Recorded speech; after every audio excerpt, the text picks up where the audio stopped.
बिस्मिल्लाहिर्रहमानिर्रहीम अस्सलामु अलैकुम डियर स्टूडेंट्स, मैं बशीर अहमद मुबशिर आपका मैथमेटिक्स टीचर। आज हम मैथमेटिक्स 10th क्लास की बुक में से जो यूनिट नंबर 2 है उसका एक इंतहाई अहम सवाल समझेंगे और ये वो सवाल है जो बोर्ड इम्तिहान में पूछा भी गया है।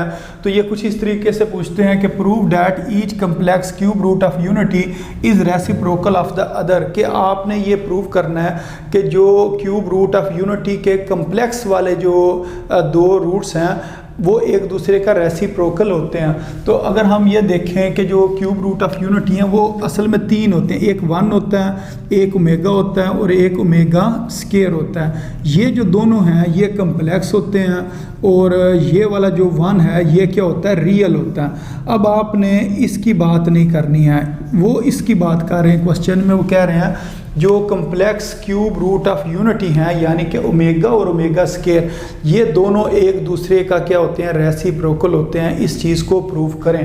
तो इधर अब हम ये लिख देंगे the complex cube root of unity और ओमेगा एंड ओमेगा स्केयर, के जो complex cube root of unity हैं वो दो हैं, एक ओमेगा है और एक ओमेगा स्केयर है।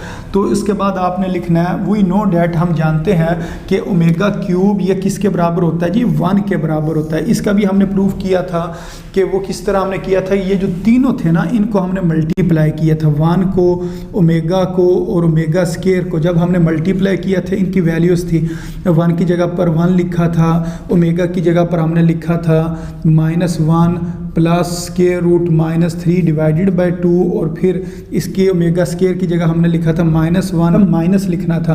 तो ये लिखकर जब हमने इसको सॉल्व किया था तो हमारे पास इसका आंसर किसके बराबर आया था, 1 के बराबर आया था। और जब इन सब को हमने मल्टीप्लाई किया तो ये क्या बन गया था, ओमेगा क्यूब।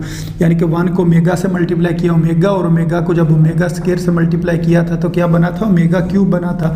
तो ये इसका भी हमने ना प्रूव किया हुआ है। तो इधर हमने सिर्फ ये लिख देना है वी नो डैट, हम जानते हैं कि ओमेगा क्यूब किसके बराबर है, 1 के बराबर है। अब हम क्या करेंगे कि इस ओमेगा क्यूब को यूँ लिखेंगे ओमेगा इनटू ओमेगा की पावर 2 या ओमेगा स्केयर, यानी कि इसकी अगर पावर कुछ ना हो तो इधर क्या होती है, 1 होती है।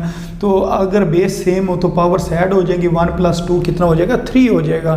तो इसका मतलब जो ओमेगा की पावर 3 लिखी है या क्यूब लिखा है इसको हम यूँ लिख सकते हैं ओमेगा इंटू ओमेगा स्केयर, ऊपर 1 लिखें या ना लिखें, ये किसके बराबर है, 1 के बराबर है। अब यहाँ से दो ऑप्शन हमारे पास हैं, या तो इस ओमेगा स्केयर को इसके 1 के नीचे ले जाएं। अगर इस ओमेगा स्केयर को 1 के नीचे ले जाएं तो ये आ जाएगा omega 1 divided by omega square. और दूसरी ऑप्शन ये है कि ओमेगा स्केयर इधर ही लिखा रहने दें, ये जो ओमेगा ये 1 के नीचे जाकर डिवाइड हो जाए, यानी कि इसको इधर ले आए। तो ये इस तरह ही हमने किया, ओमेगा स्केयर इधर लिखा रहने दिया और ये जो ओमेगा इसको 1 के नीचे ले आए। अब अगर आप ये देखें, ये जो दोनों हैं ये भी complex cube root of unity है, ये भी complex cube root of unity है, दोनों एक दूसरे के क्या रेसिप्रोकल, यानी कि ओमेगा का रेसिप्रोकल क्या होता है, 1 ओमेगा स्केयर, और ओमेगा स्केयर का रेसिप्रोकल क्या 1 ओमेगा है। तो यही उन्होंने कहा था कि आपने प्रूव करना है कि ये जो दोनों complex cube root of unity हैं ये दोनों एक दूसरे के क्या है, रेसिप्रोकल है। तो आगे इसके बाद हम लिख देंगे हैंस ओमेगा और जो ओमेगा स्केयर है ये दोनों जो चीज़ें हैं ये क्या है, आर रेसिप्रोकल, ये रेसिप्रोकल है ऑफ ईच अदर, एक दूसरे का। तो उम्मीद है आपको इस क्वेश्चन की समझ आ गई होगी कि ये किस तरीके से इस क्वेश्चन को हमने प्रूव करना था। तो अपनी दुआओं में याद रखें। अस्सलामु अलैकुम वरहमतुल्लाहि वबरकातुहू।